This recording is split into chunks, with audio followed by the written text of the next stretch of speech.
ஒரு அழகான பசுமையான கிராமத்தில் அம்மா மாடு கனியா மற்றும் அவள் குட்டி இனியா வாழ்ந்தனர். இனியா மிகவும் சின்னதாக இருந்தாலும் அவளுக்கு ஒரு பெரிய கனவு இருந்தது. நானும் ஒரு நாள் தைரியமான மாடாக வேண்டும் என்று இனியா மகிழ்ச்சியாக ஓட முயன்றது. ஆனால் ஓடும்போது அது தடுமாறி கீழே விழுந்தது. அதை பார்த்த சில விலங்குகள் சிரித்தன. இந்த குட்டி மாடு ஓடவே முடியாது. இனியாவின் கண்களில் கண்ணீர் வந்தது. அது தன் அம்மா கனியாவிடம் ஓடிப்போனது.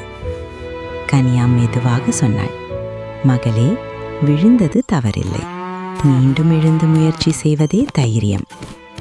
அடுத்த நாள் முதல் கனியா இனியாவுக்கு பயிற்சி கொடுக்க ஆரம்பித்தாள். ஓடுவது, தாவுவது, மீண்டும் முயற்சி செய்வது.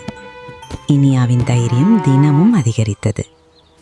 ஒரு நாள் திடீரென ஒரு கூர்மையான நரி கிராமத்துக்குள் வந்தது.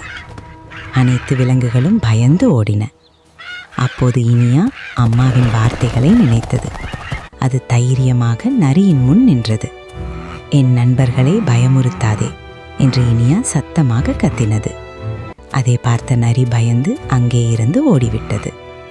அனைத்து விலங்குகளும் மகிழ்ச்சியாக கைத்தட்டின. கனியா பெருமையாக சிரித்தாள்.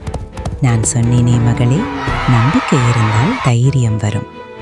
அந்த நாளிலிருந்து குட்டி இனியா அந்த கிராமத்தின் சிறிய ஹீரோ ஆனது. மொழி: நம்மை நாமே நம்பினால் சிறியவரும் பெரிய வெற்றி பெறலாம்.